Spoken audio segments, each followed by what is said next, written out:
Primeiramente, boa noite para quem é de boa noite e bom dia para quem é de bom dia. O assunto da aula de número 8 é a recuperação extrajudicial. A recuperação extrajudicial é a grande novidade da lei de falências vigente. Não é mais tão novidade, mas é novidade no sentido que, no decreto falimentar anterior, a recuperação extrajudicial ela era tipificada como um ato de falência. Mas, professor, o que é a recuperação extrajudicial? A recuperação extrajudicial é simplesmente uma reunião. A reunião do devedor com os seus credores, com o objetivo de renegociar as dívidas e formar um plano de recuperação. É necessária a participação de todos os credores? Não. É somente aqueles que o devedor julga necessário renegociar. Então, imagine lá que o devedor convocou ali todos os credores e todos os credores eles são da mesma classe. E, portanto, a proposta é a mesma para todos. Todos os credores concordaram. Então, aqui não tem nenhum tipo de problema. Mas atenção, esse plano ele precisa da concordância, da aprovação de mais da metade em cada classe. Então, nessa segunda situação, em que eu tenho duas classes distintas, eu conseguindo a aprovação do credor A, já cumpri o requisito. No caso da classe de número 2, eu preciso da aprovação de duas pessoas. A deliberação aqui não é por cabeça, e sim de acordo com o percentual de créditos naquela classe. Qual será, então, a função da homologação desse plano? Se todo mundo concordou, a homologação ela é até dispensável. Ela não é necessária. Se houve uma minoria, eu preciso homologar esse plano, tendo em vista que a função da homologação é exatamente obrigar essa minoria, essa quantia menor que 50%. Então, olha aqui o artigo 163.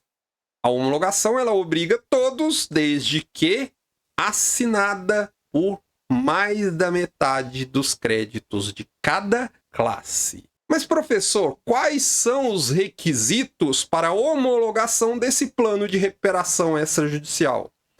Eu tenho dois tipos de requisito. Eu tenho os requisitos subjetivos, que dizem respeito ao devedor, e eu tenho os requisitos objetivos, que dizem respeito ao plano de recuperação.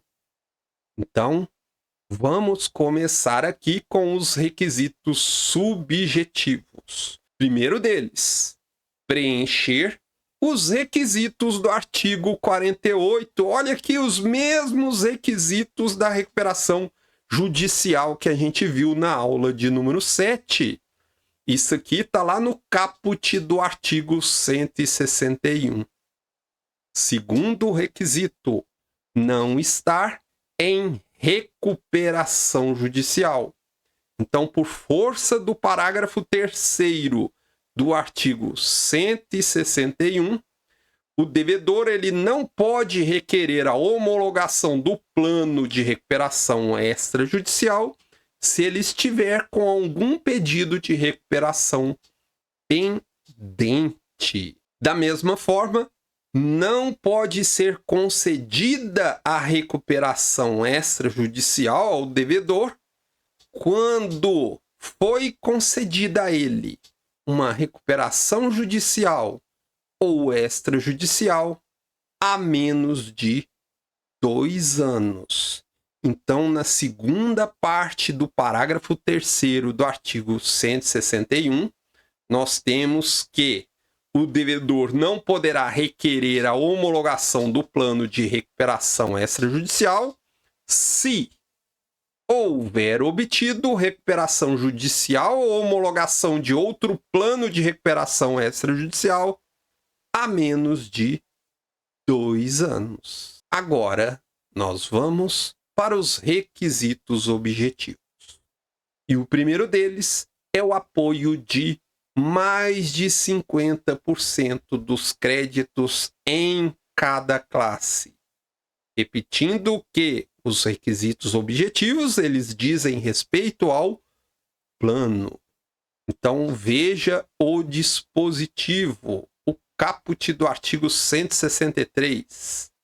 Aqui está a exigência desse mínimo. Segundo requisito objetivo, não poderá contemplar o pagamento antecipado de nenhuma dívida. É o que diz a primeira parte do parágrafo 2º do artigo 161 da Lei de Falências. Terceiro requisito: os credores que não fazem parte ali do plano de recuperação extrajudicial, eles não podem ter nenhum tipo de tratamento desfavorável. É o que diz a segunda parte do parágrafo 2º do artigo 161. O plano de recuperação judicial, ele está limitado aos créditos constituídos até a data do pedido de homologação. Perceba que essa aqui é a mesma regra da recuperação judicial. No caso de alienação de bem gravado com garantia real, nós temos que a supressão ou a substituição dessa garantia, ela só pode ser admitida com a aprovação expressa do respectivo credor, do titular daquela garantia. É o que diz o parágrafo 4º do artigo 163. Também é requisito objetivo o plano não poder contemplar o afastamento da variação cambial naqueles créditos em moeda estrangeira. Para que isso ocorra, é necessário que o credor ele aprove, concorde expressamente. Isso aqui está lá no parágrafo 5º do artigo 163. Portanto, a variação cambial ela só pode ser afastada se o credor aprovar expressamente. O credor titular daquele crédito em moeda estrangeira. Quais são os credores que não podem ser incluídos no plano de recuperação? Muito fácil aqui. Os mesmos da recuperação judicial. E aqui eu preciso detalhar a situação do crédito trabalhista. Por que a situação do crédito trabalhista?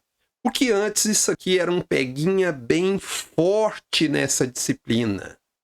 Hoje, na recuperação judicial, o crédito trabalhista ele pode ser incluído. Antigamente, na recuperação extrajudicial, ele não podia ser incluído. Agora, ele pode ser incluído, mas, nesse caso, eu tenho uma condição: a negociação coletiva com o respectivo sindicato. Para complementar essa aula, é necessária a leitura do capítulo 13 do volume 3 do curso de Direito Empresarial do Marlon Tomazetti.